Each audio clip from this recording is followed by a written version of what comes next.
As a child, I was always told to avoid the woods, to stay away from the old lumber mill.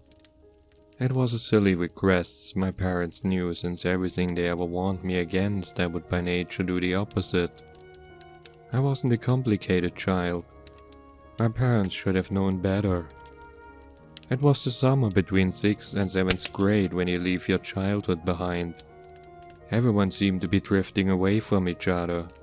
Even my best friend Ben started to take an interest in girls.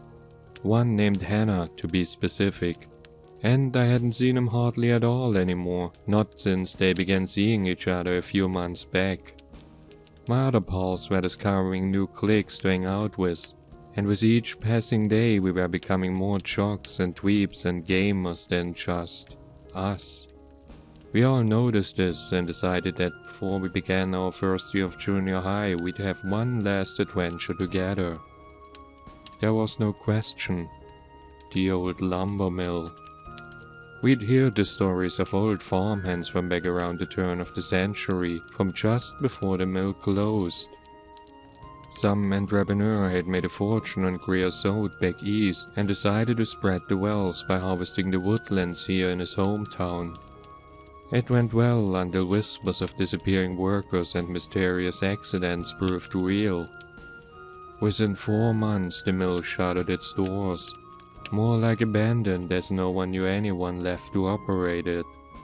And soon it was reclaimed by the landscape as it stood rotting in the darkened forest for 100 years, untouched and avoided by the locals.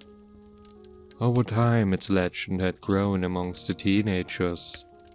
Our little Roanoke, they called it, referencing the strange story we'd all read in our American history class every semester. An abandoned colony in the Carolinas, an abandoned mill in the woods.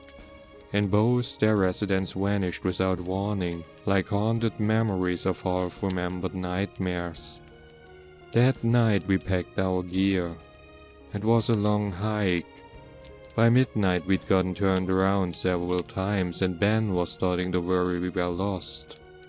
The woods were sprawling and unpopulated, and we were on private land so no one would know we were out here. Finally we saw it, glowing faintly in the moonlight like some Aztec ruin. We could make out the crumbling stone walls overgrown with kudzu and some rusted hulks in the shadows covered in weeds. When we snuck closer, the rusted things became more clear. Ancient saw blades and machinery, now silent, once meant for the trees that long since towered over them. No one had lived here for a very, very long time. The silence. God, the silence. Even the crickets and nightingales seemed to know to avoid this awful place. Ben tried to spook us, insisting that the parallels between the mill and the original Roanoke were not coincidental. That the original Roanoke colony, the one that disappeared when early settlers came with extra supplies, to find the village completely abandoned without warning or explanation, had not really disappeared. They just moved inland in secret, Ben said. They did it because they found something awful that threw them into the forest we were now in. Something powerful, something in the darkness. I'd like to say his teasing didn't work, but when the moon finally dipped below the horizon and the shade of the ancient dead elms surrounding us turned even our flashlights into weak, useless beams against the pitch blackness of that place, Ben's words began to sink in. We trudged onward in the dark under the pall of his echoing words, the 4 of us stunned into a panicked quietude. Croatoan is all the settlers found on Roanoke when the settlers vanished. A word carved hastily into the bark of a tree. A meaningless word, nothing more, Ben said. Croatoan's what they found. It's what drew them here. Shut up, our friend Greg said meekly. Still we ventured deeper. The inside of the mill was somehow even darker, like it was eating up the glow of our flashlights, feeding off it, growing bolder. Greg was too scared to enter and said he'd wait outside in what starlight still shone. We weren't so scared. We weren't. We should have been. There was a shout of excitement up ahead. As if by fate, Ben discovered a hidden chamber near the back of the mill, one that was obscured by kudzu. He was already challenging our other friend Neagle. "Do it, Neagle, you can almost see the bottom, don't be a pussy," Ben said. "I'm not jumping down there, stop it, man." Neagle shot back, his quavering voice betraying his fear. As I followed behind them, I nearly tripped into a gaping shaft that seemed to appear beneath us from nowhere. The one Ben wanted Neagle to jump in. Surely he was kidding, but Ben had turned deadly serious. "This shaft leads to a mine, a cave. This is where they did it. This is what brought them here," he intoned with sudden gravity. "Did what?" I sneered unconvincingly. He didn't respond. The shaft was an abyss, a bottomless nothing. Squinting as hard as we could see only emptiness. Well, almost nothing. As my eyes adjusted, I thought I could make out a gray shape.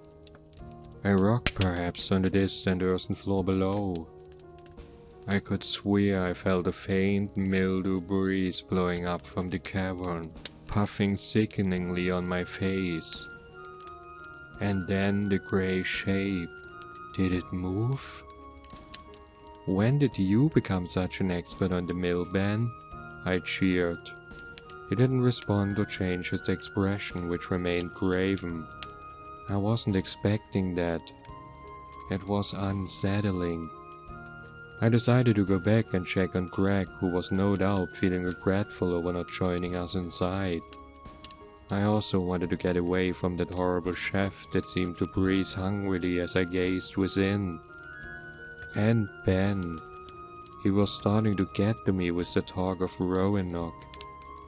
When I stumbled my way back to the exterior of the mill, I called out, "Greg?" There was no answer. I thought he might have gone around the side of the mill. As I took a step forward to continue my search, I gasped and nearly lost my footing. At first I thought it was Greg himself, lurking in the weeds to trip me, to frighten me. I caught myself and reeled around to find a flashlight. Greg's flashlight. The batteries were gone. My heart began to pound. As if on cue, the inky blackness intensified around my vision as it blurred with the first of many tears. This was no place to be without a light, especially alone. I whirled back to the mill. The blood surging through my chest throbbed heavily in my ears, creating a rapid chuff, chuff, chuff that made it seem as if the lumberyard had sprung to life around me without the aid of its former long-dead masters. I leapt over another old saw blade, but in my haste I cut my leg on its rusted teeth and shredded my jeans, crying out in pain. I could have sworn I heard a cry that was not my own echo back. The stinging in my leg was dulled by sheer adrenaline. I needed to find Ben. I needed to find Greg. We needed to leave. I heard him before I saw him. A rhythm in time with my hammering heartbeat. Was he singing? Why was the chorus so short? 3 syllables. No, 2. Da-da-dum. Da-da-dum. Ben? I shouted. The chant paused, but barely enough to notice. He was ignoring me. I followed his voice. It was clear now what he was saying. It was what he had been saying all night, but more concisely. It wasn't a chorus but a word. I finally understood him, just as I saw him shove Nigel into the shaft. "Ben, what are you?" He wheeled around. Ben was gone. His eyes may as well have been hollow stalks on a snail's head, empty of comprehension. His lips formed the word once again, 3 syllables meshed into one. Da-da-dum. Strangely, as I reeled from the horror unfolding before me, my thoughts turned elsewhere. To earlier that summer.